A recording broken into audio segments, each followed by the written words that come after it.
Clownie Nerf. Hey guys, it's your Uncle Clownie coming to you, and this time it's on, once again, another mod that I've done, and I apologize for the face-down views, but I'm working on trying to get the other side all cleaned up and get a nice studio light going on down here, because my other roommate, former roommate, has finally gotten the stuff out of his room, so I can set up a nice filming area, so I don't have to do like this desk view and stuff like that. So I'm working on doing something like that, which will be a lot of freaking fun to have like a studio set up down there now, which involves some other things down the line, but won't get into that now. So a couple of weeks ago, actually more like a month ago or so, I was out thrifting and I found a bunch of things, one of which was a 20-round drum, and I was really looking forward to that. But I found, I'm going to try to find a picture of it, I'll put it up here on the screen. It's a Jake and the Neverland Pirates ball popper. I don't remember exactly what it's called, but that's what the thing looks like. And I didn't know what it was. It was like $5 or $6, and it's cool. So I bought it. I didn't know what I was going to do with it. So if you guys saw my post recently and stuff like this, I just had like a really cool flash example of how my brain works. So I was sitting there looking at it, and like all of a sudden I'm like, I got an idea. And the idea turned out to be this thing, which is just big enough to fit in frame here. I love what I've done here, and I know I say that every freaking time, but this thing is truly, like, just truly freaking amazing. It is a Jake and the Neverland's Pirate cannon, ball popper cannon, with a Zuru crossbow handle to it and a piece of brass, which when we're going to go over the entire thing, first off, the thing is powered by an XBZ, and it's powered by an expanded XBZ. So I did my usual expansions for that. I put up a thing for that. Maybe if I remember again, I'll tag it or something like that. But basically, it just makes the XBZ larger, which turned out to be pretty good because first off, it is a bit underpowered because the pump isn't long enough with the hose that goes in here to reach full compression of this. So the air I get in there is good because it wouldn't have had the volume to push down to get the air in there to begin with.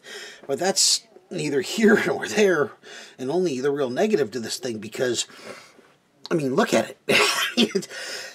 It's obviously not a war practical thing, but it is so much fun to play with.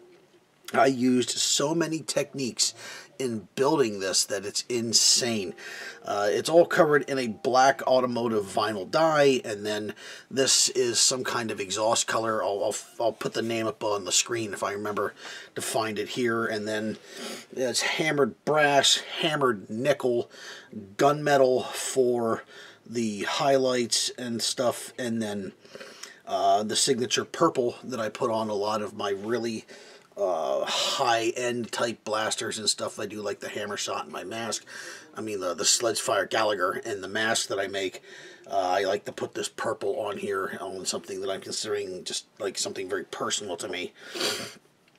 It's been aged, obviously. This is hammered brass and nickel and gunmetal to get this type of effect on here with that, and then the wood is done in 3 or 4 different colors, including mixings of orange and yellow, and then black over it, and it's all dry brushed to bring out the the texture, and then stippled over in black and brushed in black, and then the hand bent piece of brass for the guard.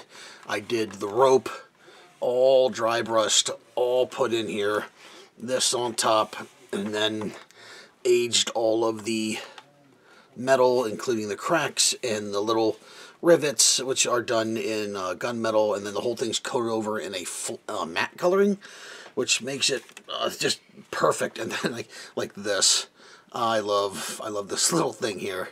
This is the pump on top here. So what you do to fire this thing is you have to put the pump like this. And then, because it's an XBZ, I could have put a trigger on it, but I didn't. You press the skull on top, because it's a cannon. I mean, Of course, you have to push the button on top because it's a cannon. It does make it a two-handed weapon because you can't kind of shoot it with one hand now. You have to have your other hand on it.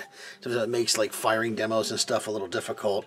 And like I said, it's not completely war practical by any means, but it does have a variety of couplers and shoots different things well. Megas are fun to shoot as always. The spread on this is okay for close range, but it shoots like a laser with a freaking dart. And I'll splice in a firing demo at the end here with that on top of some hero pictures for this thing.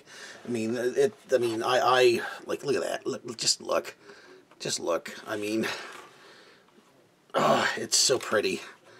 It's such a pretty thing, and I don't know what the heck I'm going to do with it because it just seems a shame to have it hang on my wall. But I'm not a cosplay guy, so I don't know what's going to become of this thing. So there's Clownie's cannon, and yes, it's Clownie's cannon. It does not have a name.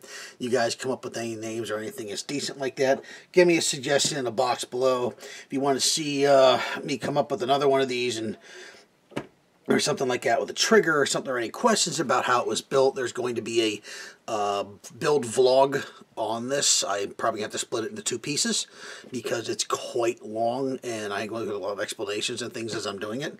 And don't forget, if you guys want to help out my channel, go to Contaniment Crew. There'll be a link for that down below, and buy a Clownie patch. I mean, you might not be able to get a commission, which I do, but you can get a Clownie patch, and then I won't have to sit there and watch it from the bushes, because remember guys, Clownie's watching. And now he has a cannon. Peace. Okay guys, so this is the firing devil from my cannon. It's maybe 30, 40 feet to the end of the basement here. I apologize, the lighting isn't quite as good as it needs to be. But this is the absolver first. I want to do this with my phone, but I can't because this is very much a two-handed blaster. So here's the absolver. I found it works best with short darts. The long darts tend to jam up in the cruddy brash. I do have one for Mega, which actually shoots rather well, but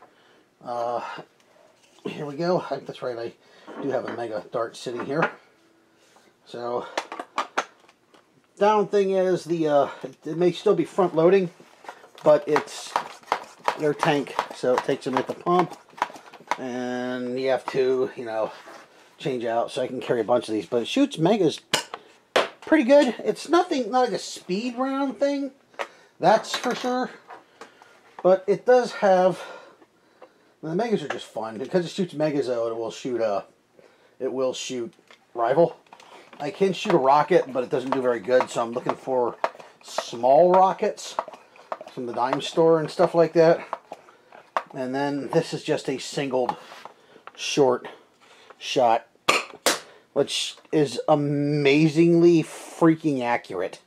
I can't believe how well that little barrel, I mean, it's barely dart size. It's barely dart size, and this thing shoots like just laser straight. So that's that for that, guys.